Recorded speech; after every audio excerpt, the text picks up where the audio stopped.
Alors nous avons la chance d'interviewer pour ce dimanche matin Antoine Boncourt, un joueur qui depuis longtemps a fait ses preuves à Jurafoot. Donc Antoine, si tu pouvais nous faire, pour ceux qui ne te connaissent pas encore et qui souhaitent te découvrir, un petit rétro sur ta carrière. Ouais, ma carrière elle est simple. J'ai commencé le foot à l'âge de 4 ans dans mon jardin et 6 ans en club. Pour ensuite intégrer une section sportive en 6e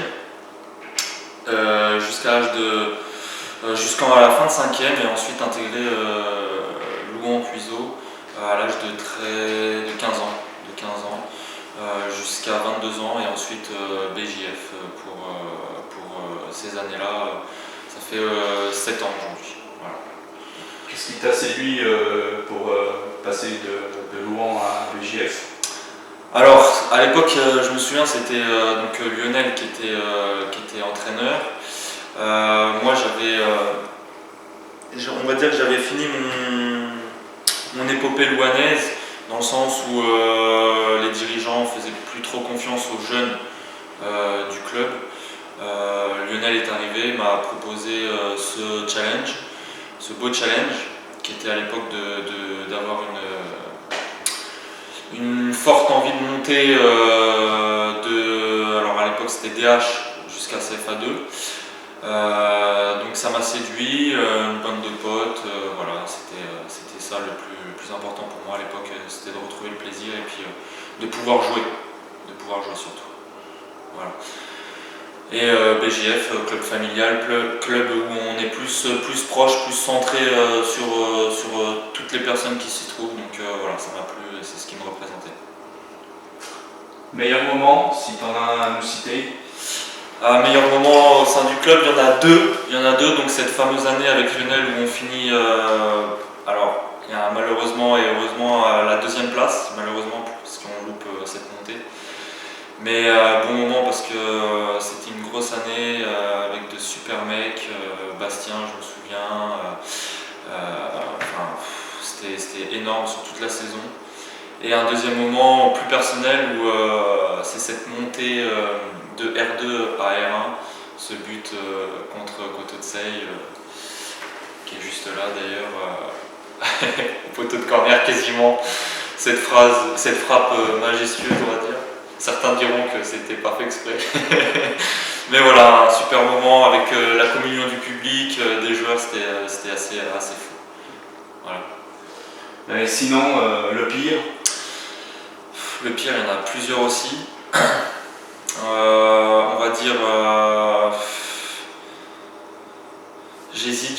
C'est même pas la descente de R1 à R2, je dirais c'est surtout l'année où on arrive à remonter en R1 et on n'arrive pas à gagner un match.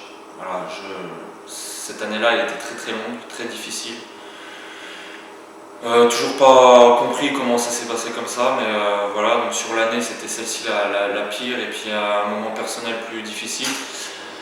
C'est quand j'ai craqué mentalement à Blétran toujours, où j'ai mis un coup de poing dans la cabane et j'ai perdu en 5e. voilà. Donc j'ai été en arrêt pendant 2 mois, donc voilà, c'était pas super.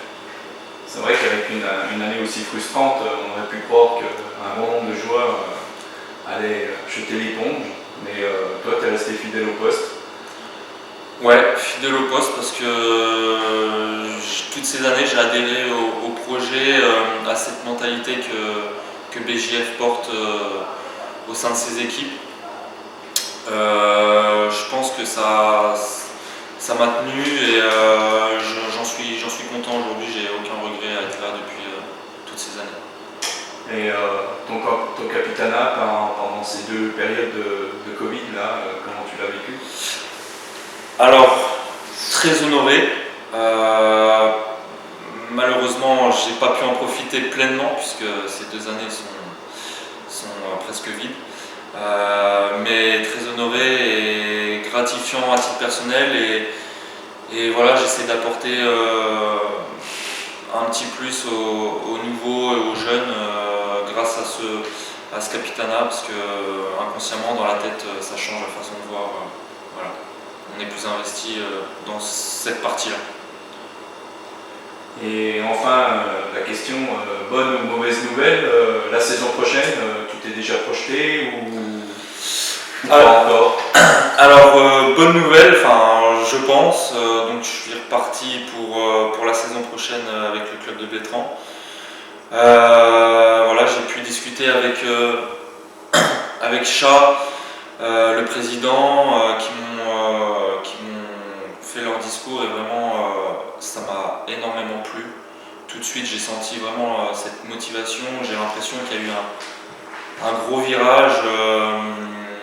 Je ne sais pas si c'est les 2 ans de stand-by où on était un peu plus au ralenti par force du Covid, où là vraiment j'ai senti une envie de bien faire les choses et de faire évoluer surtout cette entité sportive et vraiment très très séduit. Du coup ça m'a encouragé à faire partie de ce projet et évidemment de mettre une petite pierre à cet édifice. Voilà. Donc, bah écoute, j'en suis flatté parce que de toute façon on ne pensait pas que tu allais partir en tirant ta révérence de façon si vaste. Ouais. Mais je pense que tu as quand même quelque chose au cœur qui fait que tu veux. Tout à fait. Et quand on se dit c'est bon, c'est fini, notre cœur se met à battre et finalement on pense à toutes les bonnes choses qu'on a vécues, à toutes les personnes qui font partie du club, pas seulement les joueurs.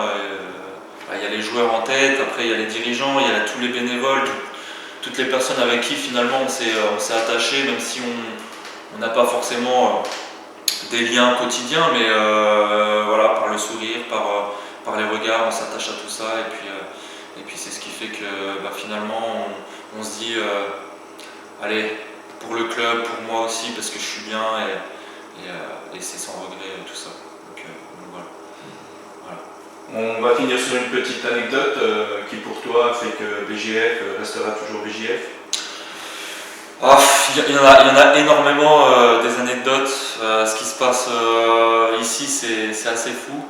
Une bonne pote de jeunes, mais j'en ai une, c'est l'année dernière, donc on avait réussi à faire un petit stage aux Rousses, qui nous a beaucoup rapprochés d'ailleurs, et c'est ce qui a permis de faire un bon début d'année, je pense. Ça nous a retrouvés, ça a mis tous les plus jeunes qui avaient du mal à se mettre dans le groupe à s'y intégrer justement. Donc c'était super et donc cette anecdote ça concerne donc la soirée à l'hôtel où on avait pu se retrouver dans une chambre, je dirais pas laquelle. Et on a passé une bonne partie de la nuit à faire n'importe quoi, enfin voilà, c'était super, c'était les moments où on se rapproche, on rigole. Voilà, on va dire que les clowns se mettent en avant et puis on rigole tous ensemble, quoi. Voilà, c'était ça. Eh bien Antoine, on te remercie pour cette petite interview.